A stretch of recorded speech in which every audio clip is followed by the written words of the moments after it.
Avatar Meher బాబాకి జై. అందరికీ జై బాబా. ప్రీతం బాబా వారి ఇచ్చ మేరకు గత కొన్ని వారాలుగా నాజు సావక్ కొత్వాల్ ఆమె తన చిన్నతనం నుంచి ఆ కుటుంబం మొత్తం బాబాతో గడిపిన ఆ మధుర క్షణాలని మనందరితో పంచుకోవడానికి గాను హీ గివ్స్ ద వాషన్ అని చెప్పి ఆమె ఇంగ్లీష్లో ఒక పుస్తకాన్ని రాసుకున్నారు.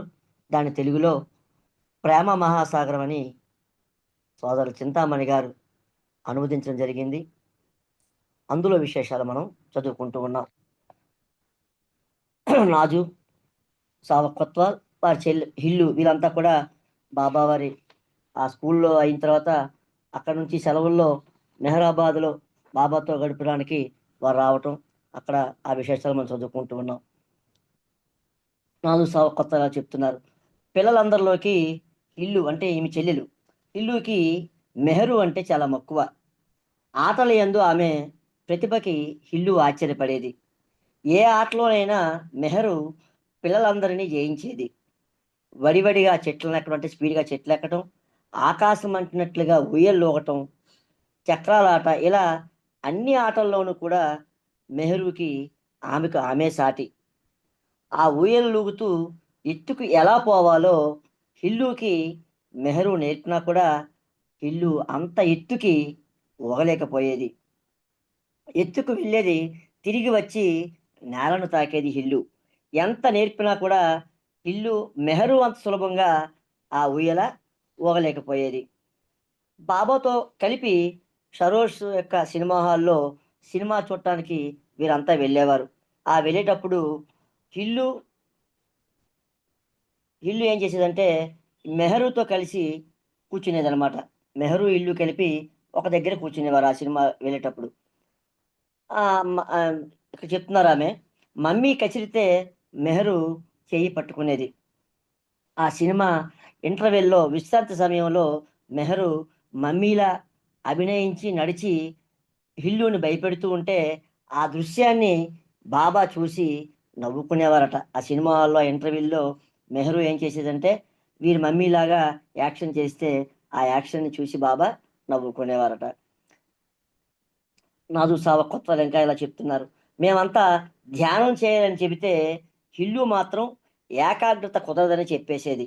కానీ మెహరా, మణి, నజా, గైమాయి గతావతారాల యొక్క ప్రవక్తలు కథలు ఇవన్నీ చెప్తూ ఉంటే మాత్రం హిల్లు వాటిని మాత్రం శ్రద్ధగా వినేదట. గైమాయికి ఎక్కువగా కాళ్ళు నొప్పులుగా ఉండేవి. అందుచేత ఆమె తన యొక్క కాళ్ళపై నడవమని హిల్లుని కోరితే, ఆ హిల్లు దానికి అంగీకరించి ఆ గైమాయి కాళ్ళ మీద నడిచేదట. కొండపై మాకు చాలామంది ఆంటీలుండేవారు. వారికి హిల్లుతో కాలక్షేపం.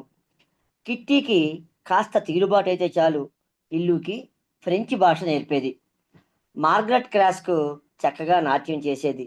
మనీజాకు ఆమె యొక్క నాట్య శిక్షణ ఇస్తూ ఉంటే చూసి హిల్లు ఆ అభినయాలన్నీ కూడా మా గదికి వచ్చి ఎవరు లేని సమయంలో ఆ పదభంగిమల్ని అభినయిస్తూ ఉండేది.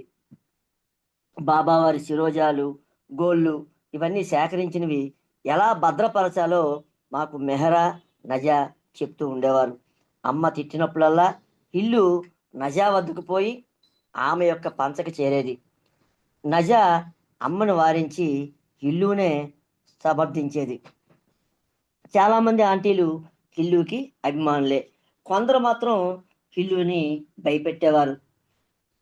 పీలూమాయ్ అంటే సిల్లా యొక్క తల్లి రాత్రి ఆమె యొక్క కట్టుడు పళ్ళు తీసినప్పుడు వికారంగా భయపెట్టేదట హిల్లుకి. హిల్లుని భయపెట్టేవారు ఇంకొక ఇద్దరున్నారు. వారు మన్సారి, రానో. వారు ఆమెను కోరగానే చూసేవారు కనుక తన తనంటే ఇష్టం లేదేమో అనుకునేది. ఎప్పుడు మనసారి కావాల్సొచ్చిన బాబా హిల్లునే పిలిచి మనసారికి ఏదైనా విషయం చెప్పాలంటే హిల్లుని పిలిచి మనసారికి ఆహ్, ఆ బాబా తాలూకా ఆదేశాన్ని చేరవేయమని వెళితే మనసారిని పిలవాలన్నా కూడా హిల్లుని పిలిచి "నువ్వు వెళ్లి మనసారిని పిలు" అని చెప్పి బాబా చెప్పేవారు. ఒకసారి మనసారి వంటగదిలో చపాతీలు చేస్తూ ఉంటే బాబావారి ఆదేశం మేరకు హిల్లు ఆ వంటగది దగ్గరికెళ్ళి ఆ తలుపు వద్ద నుంచే "మనసారియమ్మా, బాబా నిన్ను రమ్మంటున్నారని" ఆమె చెప్పేసి అక్కడి నుంచి పారిపోయింది. కొన్ని సంవత్సరాల తర్వాత హిల్లు లండన్ నుంచి మనసారిమాయిని పలకరిస్తే మనసారిమాయి చిరునవ్వుతో చిన్నతనంలో తనను చూసి భయపడి ఎలా ఇల్లు పరుగులెత్తేదో ఆ జ్ఞాపకాల్ని తెచ్చుకుందట ఆ రోజు ఆమె. అయితే ఇప్పుడు మనసారి చూపులో ప్రేమాభిమానాలు చాలా స్పష్టంగా కనిపించాయి అని చెప్తే ఇక్కడ మనకి తెలియజేస్తున్నారు. ఇంకా ఇలా చెప్తున్నారు. రానో విషయం కూడా అంతే. అదేంటంటే సినిమాలకు వెళ్ళేటప్పుడు హిల్లుకి రానో పక్క సీటే వచ్చేదట. పక్క సీటు గాని, ఎదురు సీటు గాని దొరికేది. రానో కఠినమైన చూపులు ఎంతగానో హిల్లుకి ఇబ్బంది పెట్టేవట. దేవుడా! నాకు రానో పక్క సీటు ఇవ్వొద్దు అని బాబాని ఈమె మొక్కుకునేదట. ఇప్పుడు పెద్దయ్యాక రానో చూపుల్లో ఎంతో ప్రేమ, అభిమానం ఉట్టిపడుతున్నాయి. చిన్నప్పుడు నేను ఎందుకు అంత భయపడ్డాను అని ఇప్పుడు నేను ఆశ్చర్యపడుతున్నానని చెప్తూ మనకిక్కడ తెలియజేస్తున్నారు. చిన్నతనంలో భయభ్రాంతులన్నీ తొలగి, ఇప్పుడు సంతోష సౌఖ్యాలు కూడిన జీవితం సాగిస్తోంది ఇల్లు. తనెప్పుడు మెహరాబాదొచ్చినా బాబా కేబిన్ యువతల గట్టుపై కూర్చొని, ఆనాడు అంటే చిన్నతనంలో బాబాతో, మెహరామాయితో గడిపిన ఆ మధుర క్షణాల్ని ఇల్లు నెమరవేసుకుంటూ ఉంటుంది. ఆధ్యాత్మిక వాతావరణం ముసిరిన ఆ మెహరాబాద్ కొండపై కొంతసేపు బాబా పాటలు పాడుకుంటూ మైమరిచిపోతూ ఉంటుంది హిల్లు. ఆమె తన యొక్క స్వీయ అనుభవాలని ఇలా వర్ణిస్తూ ఉంది హిల్లు. అంటే నాజు సావకత్ వాళ్ళ యొక్క చెల్లి హిల్లు. మెహరాబాద్ వచ్చిన ప్రతి సంవత్సరం ఒక్కసారి ఆలోచనలన్నీ ముసురుకొని, నేను ఆనాడు బాబాతో గడిపిన ఆ మధుర స్మృతులు నా కళ్ళ ముందు మెసలి కన్నీరు పర్యంతం అవుతూ ఉంటుంది. కొండంతా కలియ తిరిగి గ్రంథాలయం వద్ద ఆగిపోతాను. ఎందుకంటే అది మా నివాసం. అందులో వాళ్ళు ఉండేవారు కదా! ఆ తెలివొచ్చాక ఇంకొంచెం ముందుకు వెళ్తే అక్కడ మెహరామాయి గది ఉంది. నేను ఆనాడు మెహరామాయి గది ద్వారం వద్ద నిలబడి, మెహరామాయి యొక్క సౌందర్యం, ఆమె యొక్క అమాయక చూపులను ఇప్పుడు నేను గుర్తుకు తెచ్చుకుంటూ ఉన్నాను. ఇల్లు చెప్తున్నారు ఇదంతా కూడా మనకి.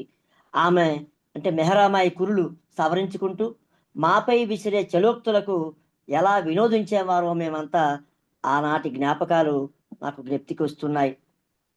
ఆ చోట ఒకసారి కళ్ళు మూసుకొని గతానికి గాని వెళ్తే, పావనమూర్తి అయిన మెహర్ బాబాతో గడిపిన జీవించిన వైభవం అంతా, వారు ఎంచుకున్న స్త్రీమండలి, ప్రియమైన తల్లి, తమ్ముడు, అక్క, నన్ను ప్రేమించి నాతో చనువుగా ఆడుకున్న ఆ పిల్లల ముచ్చట్లు ఇవన్నీ కూడా నా కళ్ళ ముందు తారాడుతున్నాయంటూ ఇక్కడ ఇల్లు మనతో ఆమె యొక్క అనుభవాలు పంచుకుంటూ ఉన్నారు.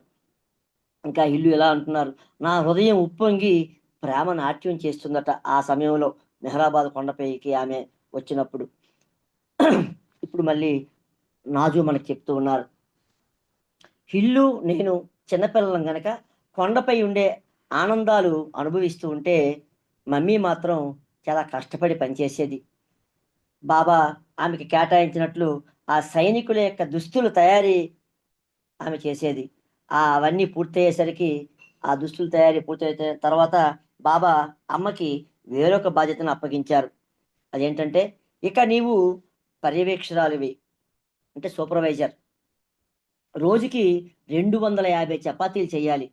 బైదిల్ భార్య సాల్తోన్, సిల్లా, మన్సారీలు నీ యొక్క అజమాయిషీలో ఉంటారు అని బాబా అమ్మకి చెప్పడం జరిగింది.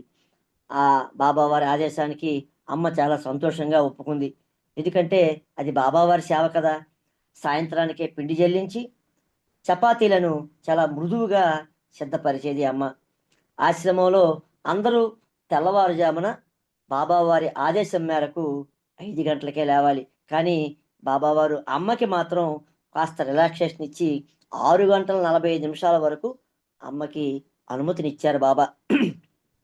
అమ్మ లేవగానే కాలకృత్యాలు తీర్చుకొని వంటింటికి పరుగులు తీసేది. అయితే షిల్లాకు చపాతీలు చేయటం నచ్చేది కాదు. ఈ విషయం మమ్మీ బాబాతో చెప్పి, తమ్ముడైన ఆది సంరక్షణ షిల్లా చూసుకుంటూ ఉంటే, వంటింటి పని కూడా తాను చూసుకుంటానని బాబాకి చెప్పింది. బాబా ఈ సలహా అంగీకరించడం చేత మా తమ్ముడైన ఆది గురించి అమ్మ యొక్క బెంగ తీరింది. షిల్లా ఆది యొక్క సంరక్షణే కాదు, చదువు కూడా ఆ షిల్లా ఆదికి నేర్పింది. మమ్మీ మధ్యాహ్నం భోజనాలకు అందరికీ చపాతీలు తయారు చేయడంలో నిమగ్నమై ఉండటం వల్ల ఉదయం బాబావారు ఏర్పరిచిన ఆ సమావేశాలకు అమ్మ ఎప్పుడూ హాజరు కాలేకపోయేది. అయితే ఆమె సహాయకులంతా ఆ సమావేశాలకు పోవడంతో అమ్మ ఒక్కతే శ్రమించాల్సి వచ్చేది ఆ వంట పనిలో. అయితే ఆమె యొక్క దీక్షను బాబా గుర్తించలేకపోలేదు. ఎందుకంటే ఆయన సర్వాంతర్యామి కదా! శ్రోతలందరినీ ఒకసారి కలియజూసి అందరినీ అక్కడే ఉండమని వంటగదికి వచ్చి మమ్మీ యొక్క దీక్షకు అభినందిస్తూ బాబావారు వారి యొక్క మృదు హస్తాలలోకి అమ్మ యొక్క ముఖం తీసుకొని ఆశీర్వదించి మరలా యథావిధిగా ఆ సమావేశాల్ని బాబా నిర్వహించేవారట. చూడండి ఎంత ధన్యురాలో ఆమె. కర్రల పొయ్యిపై కఠోర శ్రమతో వంట చేస్తున్న మమ్మీ యొక్క మనసు, ఆమె యొక్క హృదయం బాబాతోనే ఎల్లప్పుడూ ఉండేవి. అలా ఆమె ప్రతిరోజు ఉదయం వంటింటి బాధ్యతలు కొనసాగిస్తూ ఉంటే ఒకసారి బాబా అకస్మాత్తుగా వచ్చి మా అమ్మను చూసి నీవు సౌందర్యవతివి అని బాబా అమ్మతో అన్నారు. అమ్మ ఆ సమయంలో ఒక్కతే ఏకాంతంగా ఉంది. ఏనాడు ప్రభువు నుంచి అంతటి ప్రశంసని మా అమ్మ ఆశించలేదు. ఆ యొక్క ప్రశంసకి అమ్మ కన్నీరు ఏకధారగా బొగ్గలపై జాలువారగా బాబాకు తన హృదయంలో ప్రత్యేక స్థానాన్ని అమ్మ ప్రతిష్ఠించింది బాబావారికి. అప్పుడు బాబా అడిగారు, ఎందుకు ఏడుస్తున్నావు?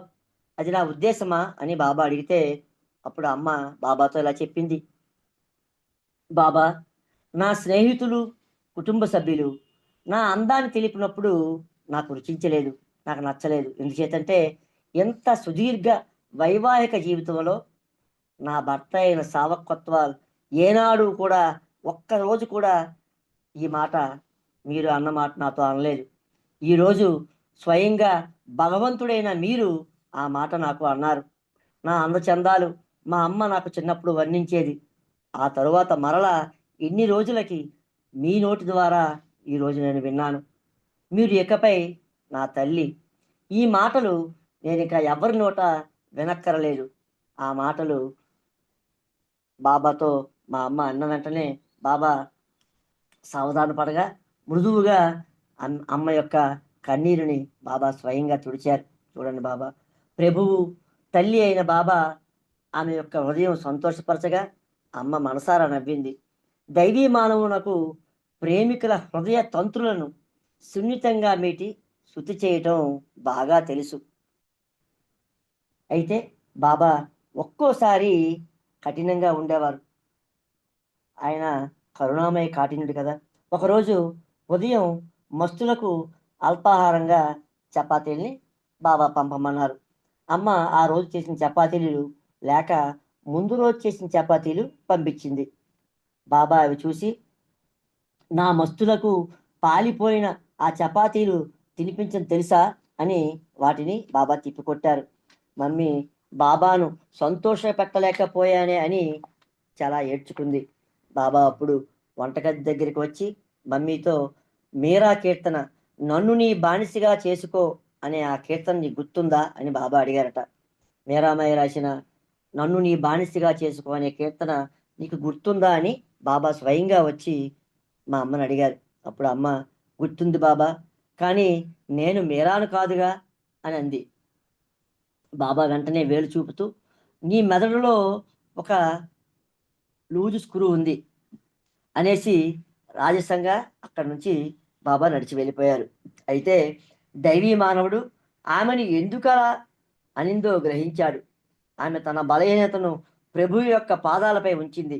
అంతేకాక వెంటపడి తన తప్పిదం మన్నించమని ప్రభువును వేడుకుంది. బాబా ఆ క్షణంలోనే నిన్ను క్షమించాను అని బాబా అన్నారు.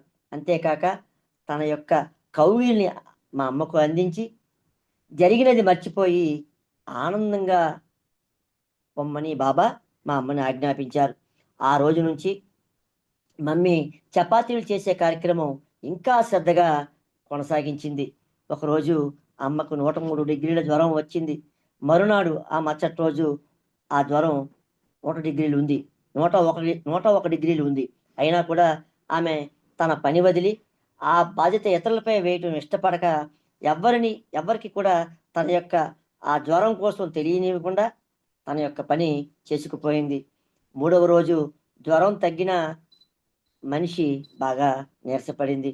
ఆ రోజు బాబా ఆ వంటగదికి వచ్చి మమ్మీని చూసి, "నర్గీస్, నువ్వేమిటి అంత నీరసంగా ఉన్నావు? ఏమైనా నీకు అస్వస్థతగా ఉందా?" అని బాబా అమ్మని ప్రశ్నించారు.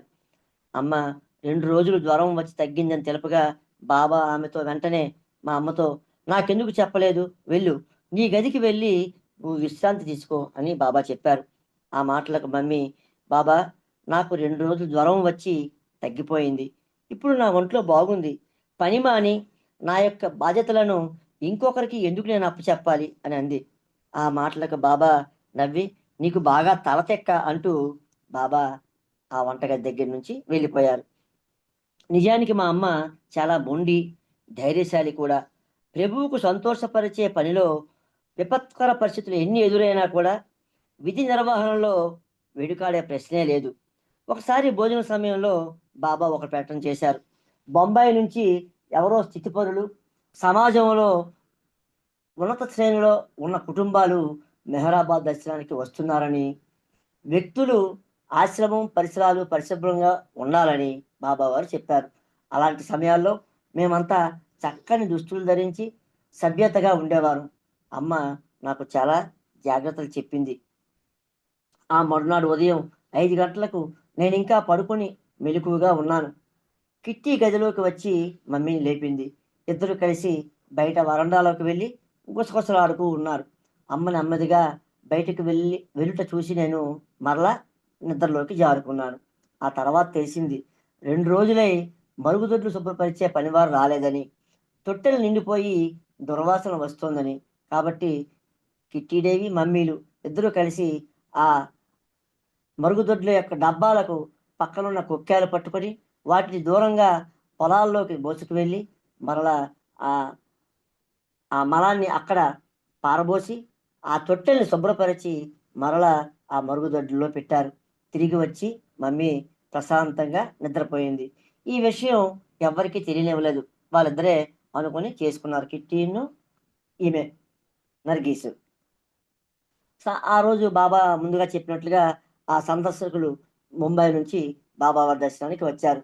ఆశ్రమం మొత్తం కలిగి తిరిగి కొండపై ప్రశాంతత, నిరాడంబర జీవితాలు చూసి వారంతా చాలా పులకితులైపోయారట.